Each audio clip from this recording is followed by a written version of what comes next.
ABC நேயர்களுக்கு வணக்கம். திமுக விடுதலை சிறுத்தை கூட்டணியில மீண்டும் ஒரு சின்ன சலசலப்பு வந்திருக்குது அப்படின்னு சொல்லி பரவலா சமூக வலைதளத்துல பேசப்படுகிறது. நாம இதை எப்படி புரிஞ்சுக்கணும் அப்படின்னு சொல்லி பாத்தீங்கன்னா, திமுகவும் விடுதலை சிறுத்தை கட்சியும் ஒரு கொள்கை கூட்டணி. அதாவது விடுதலை சிறுத்தைன்றது சமூகத்துக்கு ஏற்படக்கூடிய ஆபத்தை தடுக்கக்கூடிய ஒரு அமைப்பு கட்சி. RSS பிஜேபிக்கு எதிராக தொடர்ந்து அவர்கள் ஆட்சிக்கு வந்துவிடக் கூடாது, அவர் அதிகாரத்தை கைப்பற்றிவிடக் கூடாது, தமிழ்நாட்டை பாதுகாக்க வேண்டும் என்றால் பிஜேபியும் RSSம் உள்ளே வந்துடக்கூடாது என்பதில் உறுதியாக இருக்கக்கூடிய கட்சி விடுதலை சிறுத்தை கட்சி. அதற்காக தொடர்ந்து களத்தில் இறங்கி போராடி வருகிறார்கள். இது ஒரு பகுதி. அதே போன்று திமுகவுடைய கொள்கையை, அதாவது தந்தை பெரியார், பேரறிஞர் அண்ணா, கலைஞர், இவங்க எல்லாருமே இன்றைக்கு இருக்கக்கூடிய முதலமைச்சர் ஸ்டாலின் உட்பட எல்லோரும் RSS பிஜேபிக்கு சித்தாந்தத்துக்கு, கோட்பாட்டிற்கு நேரடி எதிரான கொள்கை கொண்டவர்கள். அப்ப அந்த அடிப்படையில திமுக தலைமையில் இருக்கக்கூடிய மதச்சார்பற்ற முற்போக்கு கூட்டணியில திமுக, விடுதலை சிறுத்தைகள், 2 கம்யூனிஸ்ட் கட்சி, மதிமுக, மனிதநேய ஜனநாயக கட்சி உள்ளிட்ட கட்சிகள் இங்க ஒரு கொள்கையோடு தமிழ்நாட்டுக்கு வருகின்ற ஒரு பெரும் ஆபத்தை தடுக்கின்ற ஒரு பொது சிந்தனையோடு, ஒரு கொள்கையோடு இந்த கூட்டணி கட்டமைக்கப்பட்டுள்ளது. நாம இதை அப்படிதான் பார்க்கணும். இந்த கூட்டணி செதறும், இந்த கூட்டணி உடையும் அப்படின்றதுக்கு 100% வாய்ப்பு கிடையாது. திருமாவளவன் வெறும் சீட்டுக்காக போறக்கூடிய ஆள் கிடையாது, பேரம் பேசி போகக்கூடிய ஆட்கள் கிடையாது. ஆனா இங்க என்ன நடக்குது அப்படின்னு சொல்லி கேட்டா, ஆதவ் அர்ஜுன் ஒருவர் இருந்தாரு, அவர் வேற ஒரு முழக்கத்தை வச்சாரு. அந்த முழக்காகப்பட்டது என்னன்னா, திமுகவுக்கு நேர் எதிரான வன்மத்தோடு பேசப்பட்ட முழக்கம். ஆனால் அந்த கட்சியினுடைய துணை பொதுச் செயலாளராக இருக்கக்கூடிய வன்னியரசு அவர்கள் திமுக கூட்டணியில விடுதலை சிறுத்தை கட்சி இரட்டை இலக்கில் போட்டியிடும் அப்படின்னு சொல்லிட்டு வன்னியரசு, சிந்தனை செல்வம் போன்ற தலைவர்கள்லாம் அதை பேசிட்டு இருக்காங்க. இதை எப்படி புரிஞ்சுக்கணும், இதை எப்படி பார்க்கணும் அப்படின்னு சொல்லி கேட்டா, ஒரு திமுக கூட்டணியில ஒரு கொள்கையோட இருக்காங்க.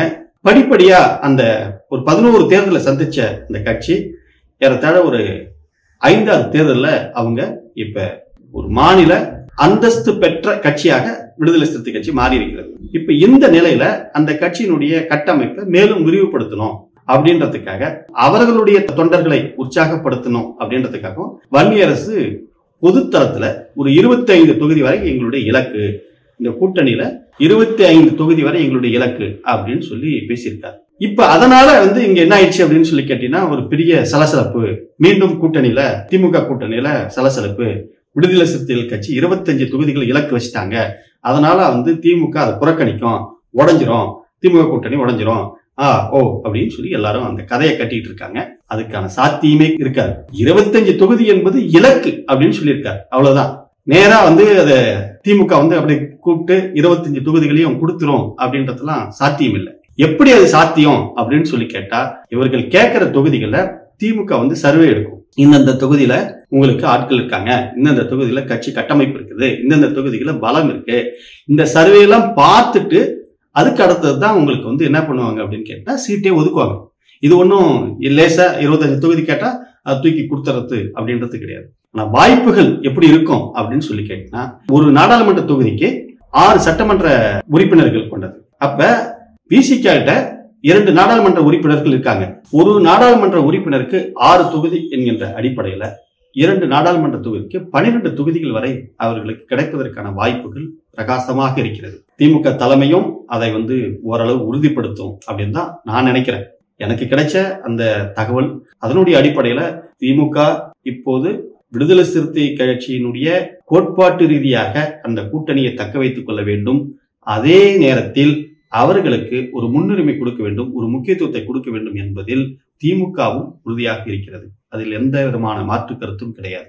இந்த தளத்துல பொது ஊடகங்கள் என்ன பண்றாங்க அப்படின்னு சொல்லி கேட்டீங்கன்னா, திமுக கூட்டணி உடைஞ்சிரும், மீண்டும் திமுக விடுதலை சிறுத்தை கட்சி அண்ணா திமுக போயிட்டு அந்த தாவேக போயிடும், இது சலசலப்பு ஏற்பட்டு இந்த ஒரு சூழல் உருவாகிட்டு இருக்கு. அதற்கான சாத்தியங்கள் கிடையாது, அதுக்கான கோட்பாடே இல்லை. அதாவது என்னன்னு கேட்டா, இன்னை வரை என்னன்னு கேட்டா, அதிமுக பிஜேபியினுடைய அலையன்ஸ்ல தான் அவங்க உறுதியா இருக்காங்க. ஒரே நாடு ஒரே தேர்தல் அந்த கோட்பாட்டினுடைய அடிப்படையில கூட அவர்கள் பிஜேபிக்கு ஆதரவாக தான் நிற்கிறாங்க.